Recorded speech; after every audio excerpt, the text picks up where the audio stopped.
Good morning students. Starting with the F P मध्ये बेटा आता पुढचा कन्सेप्ट चालू होतोय सिंक्रोनाइज्ड यूजीटी ट्रिगरिंग सर्किट. टाकाडी synchronized UGT triggering circuit. Synchronized UGT triggering circuit. Question लिहा. With the help of neat circuit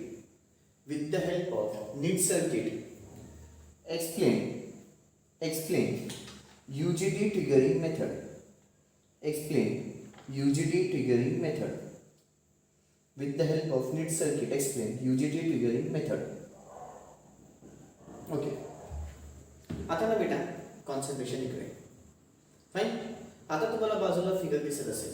दोन figure दिसतात बेटा. एक काय त्याची सर्किट डायग्राम आहे, एक काय त्याची वेवफॉर्म आहे. दिसते? बरं. पहिले मी सर्किट डायग्राम बद्दल बोलू इच्छितो. सर्किट डायग्राम मध्ये पहिले दिसतं काय काय आपण ते बघू. सगळ्यात पहिले तुम्हाला सिंगल फेज एसी सप्लाय दिसतोय. इकडून स्टार्ट करतोय बेटा. सिंगल फेज एसी सप्लाय दिसतोय बेटा. तो मी 4 डायोड्सला दिलेला आहे. ते 4 डायोड्स म्हणजे माझं ब्रिज वेव्ह रेक्टिफायर फॉर्म होतोय. तो काय फॉर्म होतो बेटा? Bridge wave rectifier. त्याच्या वरच्या साईडला एक रजिस्टर. त्या रजिस्टरचं फक्त करंट लिमिटिंगचं काम केलंय, बाकी काही महत्त्वाचं नाहीये. ठीक आहे. पुन्हा एकदा सिंगल फेज एसी सप्लाय दिलाय आणि ते 4 डायोड्सला दिले. ते 4 डायोड्स म्हणजे काय फॉर्म होतात बेटा? Bridge wave rectifier. काय फॉर्म होते? Bridge wave rectifier. हे एवढं जे सर्किट आहे ना बेटा, याला एक नाव आहे. त्याला नाव काय? Basically synchronizing circuit. जेवढं सर्किट आता बोललो त्या सर्किटचं नाव आहे. काय नाव आहे बेटा? Synchronising circuit. त्या सिंक्रोनायझिंग सर्किटच्या पुढे तुम्हाला एक झिनर डायोड दिसतोय बेटा. वर्टिकल शेपमध्ये लावलेला दिसतोय. वर्टिकल शेपमध्ये लावलेला झिनर डायोड दिसतोय बेटा. झिनर डायोडच्या पुढचं अजून एक सर्किट आहे. ते जे खाली नाव दिले बेटा रिलॅक्सेशन ऑसिलेटर. दिसतंय बेटा.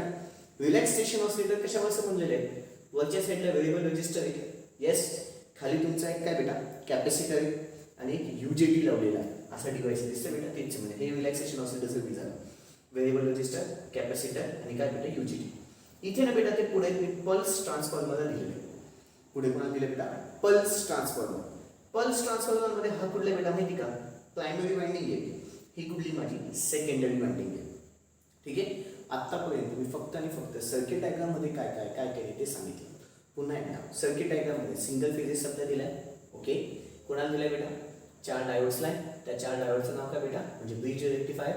खाली ते टोटल एक सर्किट फॉर्म होतं. त्या सर्किटचं नाव काय? Synchronising circuit. त्याच्याही पुढे मी पुन्हा एक रिलॅक्सेशन ऑसिलेटरचं सर्किट दिसतं. पण त्याच्या आधी माझं झिनर डायोड दिसतोय बेटा. दिसतोय म्हणजे झिनर डायोड धड ना ते सिंक्रोनायझिंग सर्किटमध्ये, धड ना ते रिलॅक्सेशन ऑसिलेटरमध्ये. लक्षात आलं? धड ना ते सिंक्रोनायझिंग सर्किटमध्ये, धड ना ते रिलॅक्सेशन ऑसिलेटरमध्ये. एक झिनर डायोड आहे. पुढे काय दिलं बेटा? Relaxation oscillator. रिलॅक्सेशन ऑसिलेटरमध्ये काय काय? व्हेरिएबल रजिस्टर आहे, कॅपॅसिटर आहे, यूजेटी आहे. यूजेटीला 3 दिले, लिमिटर, बेस 1, बेस 2. ते अजून एक कोणाला दिलं बेटा? Pulse transformer. हा पुढला ट्रान्सफॉर्मर पल्स ट्रान्सफॉर्मर. पल्स ट्रान्सफॉर्मरमध्ये ही त्याची प्रायमरी वाइंडिंग, ही त्याची सेकंडरी वाइंडिंग. ही त्याची प्रायमरी वाइंडिंग, ही त्याची सेकंडरी वाइंडिंग. ओके. बरं. आता त्याचं वर्किंग सांगतो. काय होतं बेटा? सगळ्यात पहिले सिंगल फेज सप्लाय ना बेटा कशा दिला जातो बेटा माहिती का? ब्रिज रेक्टिफायरला. ब्रिज वेव्ह रेक्टिफायरला दिला जातो. मग ब्रिज रेक्टिफायर काय करतो बेटा माहिती का? एसीचं कन्व्हर्शन डीसी मध्ये. रेक्टिफायर शिकला आपण. तो काय करेल? एसीचं कन्व्हर्शन डीसी मध्ये. म्हणजे याने डीसी भेटलं. ठीक आहे. तो डीसी कोणाला दिला बेटा? झिनर व्होल्टेज, झिनर डायोडला दिलेला आहे. कोणाला दिला बेटा? झिनर डायोड. आता महत्वाचं आहे, झिनर डायोडला दिल्यामुळे तो तुमचं ते व्होल्टेज आहे बेटा तो त्याला क्लॅम्प करतो. क्लॅम्पचं मिनिंग काय बेटा? हे माझं इनपुटचं व्होल्टेज आहे, तो त्याला ते दाबलं असं व्होल्टेज आहे. फिगरमध्ये पण दिसतंय, वेव्हफॉर्म मध्ये बाजूला दिसतंय बेटा. वेव्हफॉर्म मध्ये दिसतंय. त्यांनी ते झिनर डायोडचं आउटपुट व्होल्टेज दिसतंय बेटा. ते काय लिहिलंय? व्होल्टेज अक्रॉस झिनर डायोड असं लिहिलेलं बेटा. ते दिसतंय voltage across zener diode. Voltage across zener diode मध्ये त्यांनी काय दिसतंय बेटा? ते व्होल्टेज माझं काय झालं? क्लॅम्प. क्लॅम्प म्हणजे दाबलं गेलंय. क्लॅम्प झालं म्हणजेच काय? दाबलं गेलं. हे कोणामुळे शक्य झालं बेटा? झिनर डायोडमुळे. हे कोणामुळे शक्य झालं? झिनर डायोडमुळे. ठीक आहे. ते जे आउटपुट आहे म्हणजे झिनर डायोडचं आउटपुट पुन्हा मी कोणाला दिले? रिलॅक्सेशन ऑसिलेटरला दिले. कोणाला दिले? Relaxation oscillator. आता नीट ऐका. पुन्हा जेवढं झालं तेवढं. काल बेटा सगळ्यात पहिले सिंगल फेज सप्लाय ब्रिज रेक्टिफायरला दिलं. ब्रिज रेक्टिफायरने काय केलं? एसीचं कन्व्हर्शन डीसी मध्ये केलं. ते जे आउटपुट आहे ते मी झिनर डायोडला दिलं. झिनर डायोडने आउटपुटला काय केलं? क्लॅम्प केलं. ते क्लॅम्प झालेलं आउटपुट आता मी कोणाला देतो? रिलॅक्सेशन ऑसिलेटरला देतो. कोणाला देतो? रिलॅक्सेशन ऑसिलेटरला देतो. रिलॅक्सेशन ऑसिलेटर दिल्याच्या नंतर तिथे आता तुमचा कॅपॅसिटर लावलेला आहे बेटा. तो काय बेटा? मॅक्सिमम चार्ज होतो up to the peak voltage पर्यंत. Capacitor charges up to the peak voltage. एकदा का कॅपॅसिटर पीक व्होल्टेज पर्यंत चार्ज झाला आता कॅपॅसिटर 100% होईल बेटा डिस्चार्ज. तो डिस्चार्ज होताना आता महत्वाचं आहे, एकदा का कॅपॅसिटर माझा फुल्ली चार्ज झाला, एसी सप्लाय आलं, सगळं मक्खनसारखं चालू आहे, आता कॅपॅसिटर माझा फुल्ली चार्ज झाला. एकदा का कॅपॅसिटर फुल्ली चार्ज झाला आता कॅपॅसिटर डिस्चार्ज होतो.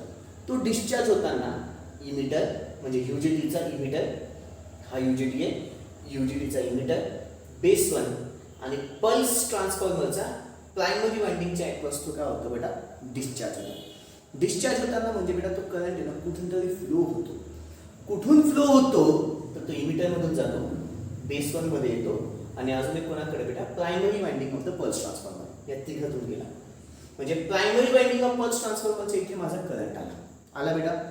तोच करंट कोणाकडे जातो सेकंडरी वाइंडिंगकडे जातो. तोच करंट कोणाकडे जातो सेकंडरी वाइंडिंगकडे जातो. सेकंडरी वाइंडिंगकडे करंट गेला की याच्या पुढे मी माझा एससीआर लावतो ज्याला मला ऑन करायचं. याच्या पुढे काय करतो मी एससीआर लावतो ज्याला मला ऑन करायचं. झालं बेटा एससीआर ऑन झाला. सगळ्यात महत्त्वाचं नेमकं काय होतं बेटा युजीटी ट्रिगरिंग म्हणजे एससीआर युजीटी ट्रिगरिंग युजिंग एससीआर म्हणजे सॉरी एससीआर ट्रिगरिंग युजिंग युजीटी म्हणजे एससीआरला मला ऑन करायचं आहे कोणाच्या मदतीने युजीटीच्या मदतीने. कोणाच्या मदतीने युजीटीच्या मदतीने ऑन झालं बेटा. काय काय घडलं काय काय नाही कळालं. पुन्हा एकदा नीट ऐका. आधीचा फंडा म्हणजे सेकंड जो फंडा एक्सप्लेन केला तो महत्त्वाचा आहे. एकदा कॅपॅसिटर फुल्ली चार्ज होईल up to the peak voltage. Peak व्होल्टेजपर्यंत चार्ज झाल्याच्यानंतर पुढे काय होतं कॅपॅसिटर डिस्चार्ज होताना इमिटर बेस 1 आणि primary winding of the transformer. Emitter base 1 आणि primary winding of the transformer याच्या अक्रॉस तो काय होईल डिस्चार्ज होईल. डिस्चार्ज झाला प्रायमरी वाइंडिंग ऑफ ट्रान्सफॉर्मरमध्ये. प्रायमरी वाइंडिंग ऑफ द ट्रान्सफॉर्मरमध्ये पल्स ट्रान्सफॉर्मरच्या इथे तुमचा प्रायमरी करंट आलेला आहे. तो करंट कोणाकडे जाईल सेकंडरी. हा एक पॉईंट सांगायचा गेला तो सेकंडरीमध्ये जातो पण कुठल्या फॉर्ममध्ये बेटा पल्सेसच्या फॉर्ममध्ये. का तर हा ट्रान्सफॉर्मर कुठला आहे पल्स ट्रान्सफॉर्मर आहे.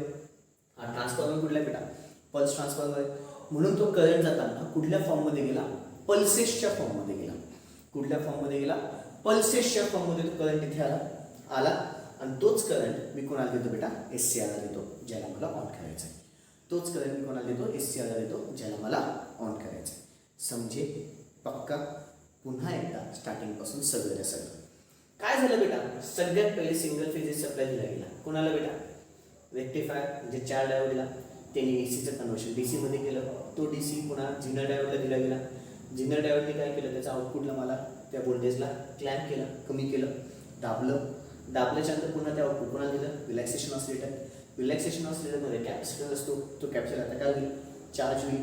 कुठपर्यंत चार्ज होईल up to the peak voltage. Peak व्होल्टेजपर्यंत चार्ज झाला आता तो डिस्चार्ज होईल. डिस्चार्ज होताना कोणाच्या through emitter base 1 and transformer primary winding of the transformer याच्या एक वस्तू काय होईल डिस्चार्ज होईल. म्हणजे इथे प्रायमरी करंट आला राईट. तो प्रायमरी करंट सेकंडरीमध्ये जाईल इन द फॉर्म ऑफ पल्सेसच्या फॉर्ममध्ये गेला. तोच मी कोणाला देईल बेटा एससीआरला देईल आणि माझा ॲटोमॅटिकली एससीआर काय होईल बेटा ऑन होईल. ॲटोमॅटिकली माझा एससीआर काय होऊन जाईल ऑन होऊन जाईल. कळालं बेटा ओके. आता व्हिडिओ पॉज करायचा आहे. वेव्ह फॉर्म्स आधी सर्किट डायग्राम आणि वेव्ह फॉर्म काढून घ्या. सर्किट डायग्राम आणि वेव्ह फॉर्म काढून घ्या बेटा शांत चित्ताने. सर्किट डायग्राम आणि वेव्ह फॉर्म काढून घ्या.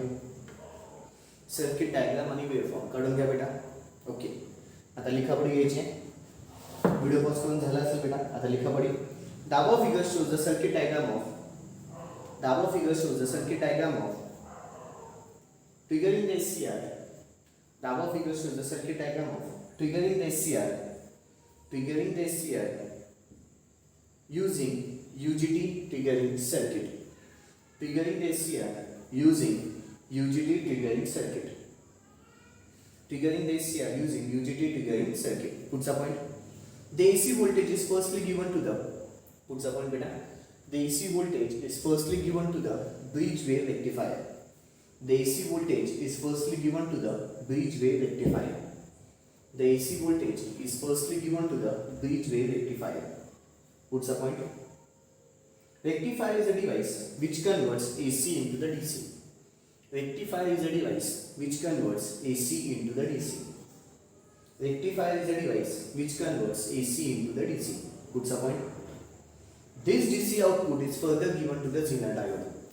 This DC output is further given to the Zener diode.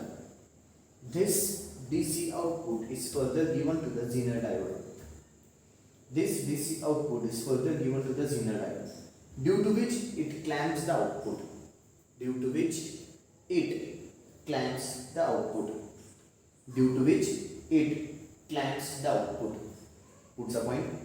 The output of the Zener diode is further given to the relaxation oscillator. The output of the Zener diode, the output of the Zener diode is, the output of the Zener diode is further given to the, is further given to the relaxation oscillator, is further given to the relaxation oscillator. Puts a point. The capacitor charges with the help of potentiometer R. हा point सांगायचा होऊन गेला बेटा. आता काय relaxation oscillator आला, ठीक आहे. इथे कॅपॅसिटर चार्ज होईल कोणाच्या मदतीने बेटा, पोटेन्शियोमीटर आर, ठीक आहे. बरं, कुठपर्यंत चार्ज होईल, up to the maximum voltage. कुठपर्यंत चार्ज होईल बेटा, up to the maximum voltage. हा एक पॉइंट सांगायचा होऊन गेला. कॅपॅसिटर चार्ज कोणाच्या मदतीने होतं, पोटेन्शियोमीटर. जसं डिस्चार्ज होताना इमिटर, बेस वन आणि प्रायमरी वायंडिंग ट्रान्सफॉर्मर, तसं चार्ज होताना पण कोणाच्या मदतीने बेटा, रेजिस्टरच्या मदतीने. कुठला, पोटेन्शियोमीटर. त्याचं नाव काय बेटा, पोटेन्शियोमीटर. चलो लिहून घ्या. The capacitor charges, the capacitor charges to the potentiometer R, the capacitor charges to the potentiometer R. Puts a point, puts a point. When the capacitor voltage is equal to the peak voltage, when the capacitor voltage is equal to the peak voltage, when the capacitor voltage is equal to the peak voltage, the UJT turns on, the UJT turns on, the UJT turns on. When the capacitor voltage is equal to the peak voltage, the UJT turns on. बोललो ना बेटा, UJT on कधी होतो, जेव्हा माझं कॅपॅसिटरच्या इथलं voltage काय होईल बेटा, equal to the peak voltage असेल. The UJT turns on and then the capacitor will discharge,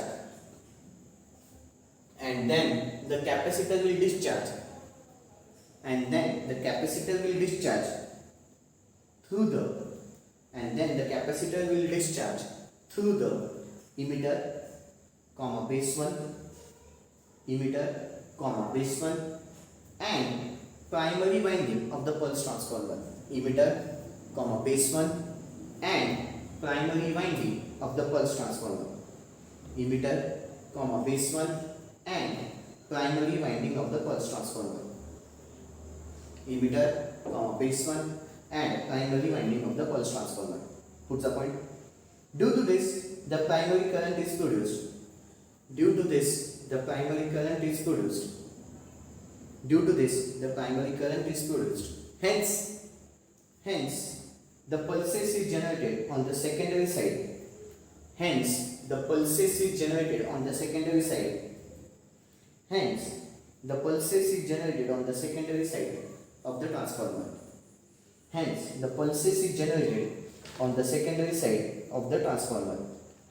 Hence, the pulses is generated across the secondary side of the transformer. Puts a point. These pulses are provided to the SCR. These pulses are provided to the SCR in order to trigger the SCR. These pulses are provided to the SCR. These pulses are provided to the SCR in order to trigger the SCR. In order to trigger the SCR. कळालं बेटा? Okay, इथे तुमचा हा concept संपलाय. That's all. बाकीचं उद्या. Thank you बच्चे लोक.